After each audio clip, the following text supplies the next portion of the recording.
She was his teacher, older, wiser, and distant.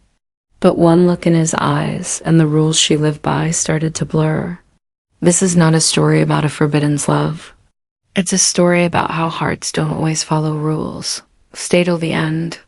You won't believe what she risked and what he gave up. Ms. Elena had been teaching for 9 years.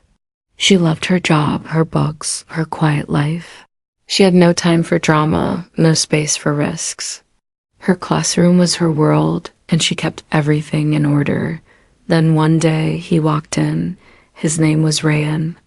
He wasn't like the others, quiet but sharp. There was a storm in his eyes, like he was carrying something heavy on his chest. Elena noticed, but she looked away. He was just another student. That's what she told herself, but as weeks passed, she kept noticing. His handwriting was careful. He always sat in the same chair. He didn't speak unless asked, but when he did, it left an echo. Elena didn't know why her eyes always found him in class. She blamed it on her instincts. She was a teacher. It was her job to care. But deep down, she knew this wasn't the same. One afternoon, after class, Rayan stayed behind. "Miss, can I ask you something?" She nodded, pretending to look at papers. "How do you deal with feeling like you don't belong anywhere?" She froze. That question wasn't about school, and her answer wasn't from a textbook either. You wait, you keep walking, and one day, someone sees you. They looked at each other for a second too long. That second was the beginning of everything. After that day, something shifted. Rayan started staying after class more often, sometimes with questions, sometimes with silence. Elena kept things professional. She had to. She repeated it in her mind every morning. "You're his teacher. That's all you are." That feelings don't listen to rules. They grow quietly, without warning. She noticed how her heart beat a little faster when she saw his name on the attendance sheet, how her eyes scanned the room for his face, how she smiled a little more when he stayed back. But she also noticed the guilt. She was careful. She never let anything show, not in class, not in the halls. But when she went home, his words echoed in her mind. "Have you ever felt lost too?" One day, he left a note on her desk. It said, "Thank you for seeing me." I thought I was invisible. She didn't know what to do with that dot. She kept the note. She shouldn't have, but she did. Elena overheard students whispering about Rayan's birthday. Nobody seemed to care. No one planned anything. Not even his friends. She went home and couldn't stop thinking about it. The next day, after class, she called him over. "You left your notebook." She lied. He walked up. She handed him a small book with a ribbon. "What's this?" "Just something to say you matter." He stared at it, not speaking. "I know today's hard. I just wanted to remind you, you're not invisible." He didn't smile. He didn't speak. But something in his eyes softened. He took the gift and whispered, "Thank you." From that day, Rayan changed. He smiled more. He talked a little more. And every word was directed only at her. Elena knew she was making a mistake, but the way he looked at her, it made her feel seen too, for the first time in years. It was a rainy Saturday. Elena was at home, curled up with tea and a book. The silence was comforting until her phone buzzed. It was a message from an unknown number. "Sorry to bother you. I just didn't know who else to text. It's Rayan." Her heart skipped. She stared at the screen for a while, then came another message. "I left home. I didn't feel safe there anymore." Without thinking, her fingers typed, "Where are you?" 10 minutes later, he stood at her door, soaked, silent, eyes filled with quiet panic. Elena hesitated, but opened the door. He stepped in slowly, unsure if he was doing the right thing. She handed him a towel and sat him down. "I didn't know where else to go," he whispered. They sat in silence. The only sound was the rain. He told her things that broke her heart. About how his stepfather treated him, how he never felt wanted, How he had nowhere else. Elena felt like the ground beneath her feet was slipping. This wasn't just about attraction anymore. She cared for him more than she should. When he left that night, she told herself it was the right thing to help him. But her hands trembled when she locked the door behind him. Asterisk. Things didn't go back to normal. Rayn came to class like usual. But the way he looked at her, the change, she avoided his eyes. She avoided everything. But one afternoon, he stayed behind. I have to say something. And you don't have to say anything back. Just let me say it. She didn't stop him.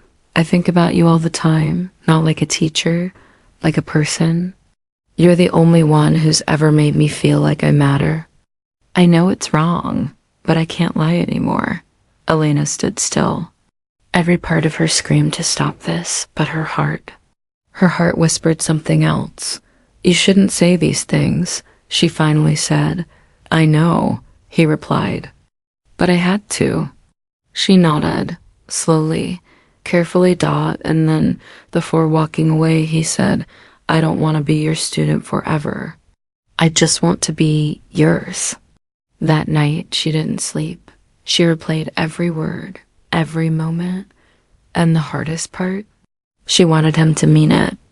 Elena tried to create space. She changed her routines, stopped staying late at school, tried to keep their conversations short, but Rayan wasn't just a passing crush. He had slipped under her skin. One afternoon, she got called to the principal's office. A parent had seen Rayan leaving school with her. Nothing happened, but rumors had started. The principal warned her kindly, but firmly, You've been one of our best teachers. Don't throw it away. She nodded, heart sinking. That evening, she found Rayan waiting by her car. You're in danger because of me, he said quietly. I can't talk to you anymore, she replied, voice shaking. He didn't argue. He just looked at her and then he said, You don't have to talk to me, but promise me one thing. If you ever need someone really need, I'll still be here. Then he left and for the first time, she cried, because pushing him away didn't make it hurt less. It just made her feel more alone. Asterisk. Time moved forward. Graduation came.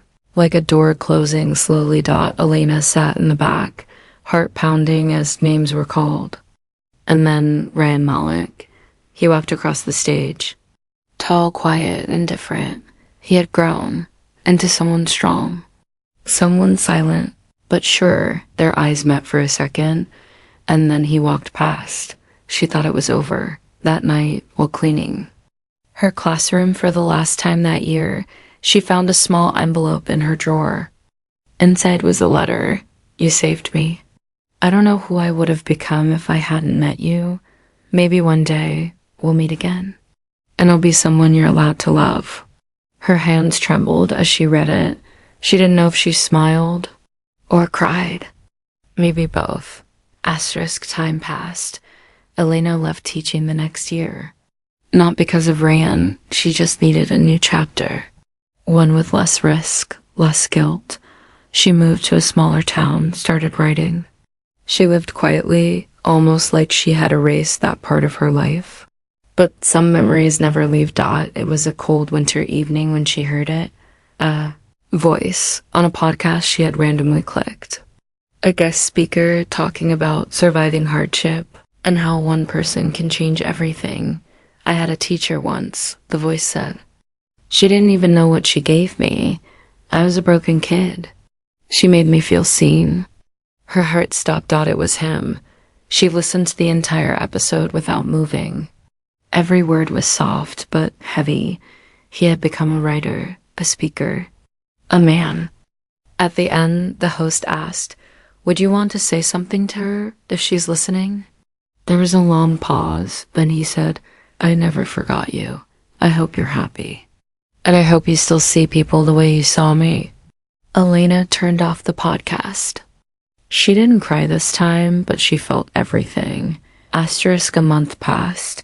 Then came a letter, not an email. Not a message, a real letter. The envelope had no return address. Just her name, inside only one page. I don't know where life took you. But if you ever wonder, yes, I still think about you. I've never told anyone your name. You were never a scandal to me. You were a story I carried in my heart. If you're ever in the city, I'd like to see you. No expectations, just see you. She held the paper close to her chest.